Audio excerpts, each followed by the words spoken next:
vous achetez un bouquin, ben, vous dites, ça y est, c'est écrit, il a raison, c'est sûrement vrai. Tu parles. C'est un type qui a travaillé d'imagination, il a fabriqué son truc, et c'est pas forcément vrai. Alors, quand j'ai été douché, que j'ai vu que ça ne marchait pas, notamment en mondial, je me suis dit, il faut tout reprendre à zéro, et pour reprendre à zéro, ben, il faut dresser des thèmes, des personnages. Il faut calculer. Avant, il faut calculer les positions. Et alors, tu sais, un calcul de position, tu remplis une page de chiffres. Oui. Oui. Et quand tu es complexé, que ça dit que tu n'es pas dans ton élément, tu as peur de t'être trompé, tu recommences une deuxième fois, et puis ça ne donne pas le même résultat. Tu es obligé de commencer une troisième fois, et puis tu n'es pas sûr. C'était très compliqué. Hein. J'ai un cahier d'une centaine d'astronomes, les plus célèbres, des peintres, j'ai un cahier des musiciens.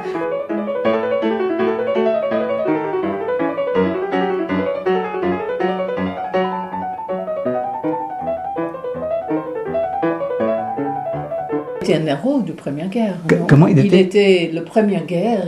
Grand bonhomme. Non mais Pétain est un bonhomme qui a Mars en balance au milieu du ciel et en opposition de Vénus. Alors il a sa tendance martienne est vénusienne. Il a défendu les pauvres qui se faisaient tuer pour rien du tout. Il a été très humain et alors il a donc vécu positivement la Première Guerre mondiale et en seconde, bof, il a lâché. C'est tout à fait correspondant. Mais alors ce qui est intéressant, c'est que c'est un type Vénus-Mars, Vénus est dans le signe de Mars, Mars est dans le signe de Vénus, il a l'opposition au méridien, plus sa lune ascendant. C'est un baiser.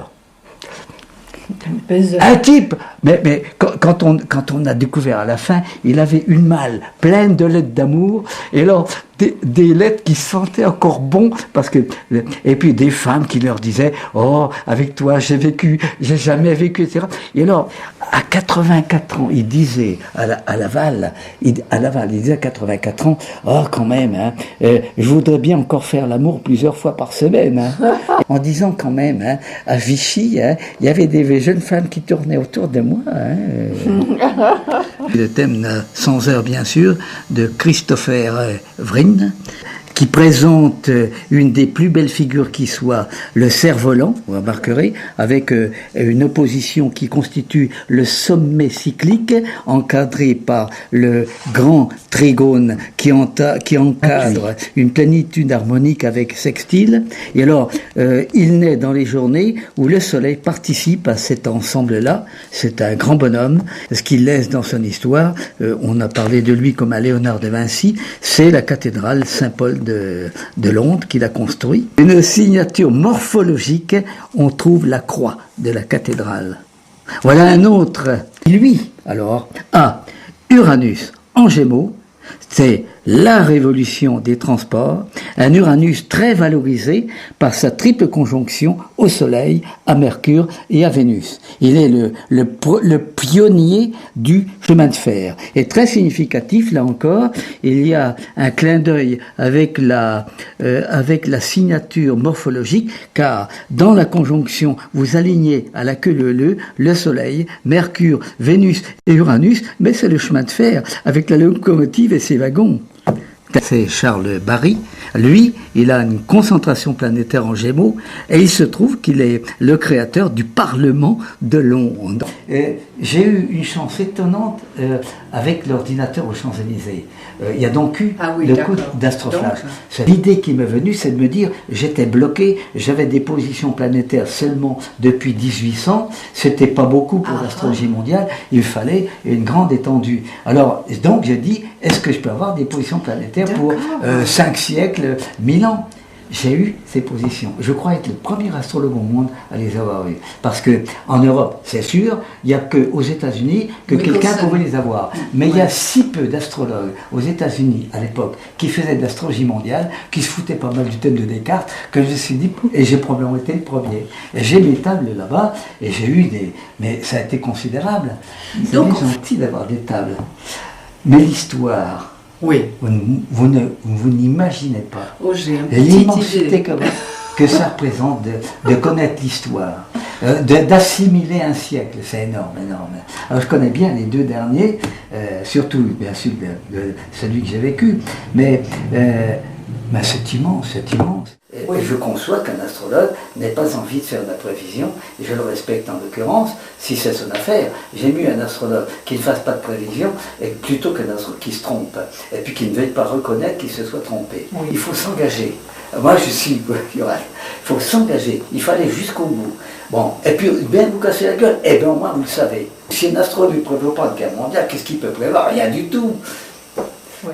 Tous les astrologues annoncent une troisième guerre mondiale. Oui, je me souviens. Oui.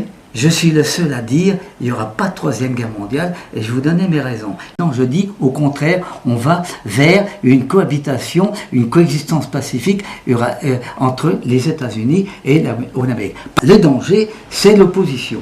Il y a Saturne en opposition de la conjonction Uranus-Pluton. Bon. Saturne, opposition Saturne-Uranus, c'est le cycle du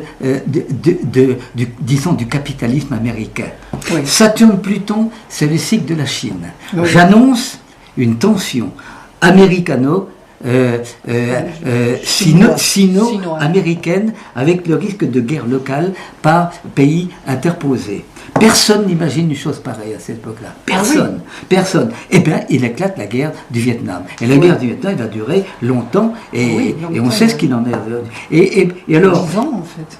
Et après, j'ai fait un autre pronostic d'ailleurs en disant, eh bien, on va voir la paix entre les deux grands quand Saturne va passer au trigone de Uranus-Pluton. Autrement dit, on passe des oppositions Saturne-Uranus, Saturne-Pluton à des trigones Saturne-Uranus, Saturne-Pluton. Et j'annonce pour 1970-71 un rapprochement entre les Américains et les Chinois et puis la détente entre ces pays.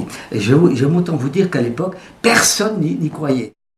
Vous savez que c'est ce petit truc-là, c'est le cadeau d'un roi. Wow. Et pourquoi? En remerciement? C'est un cadeau. Oui. C'est une chatte. Tu veux le sortir? Oui, c'est ça. Alors on lui donne à manger. Et elle est habituée à elle est très brune, cette petite. Mais elle n'a pas été éduquée à la propreté. Mais quand même, elle est propre d'instinct. Mais il faut quand même.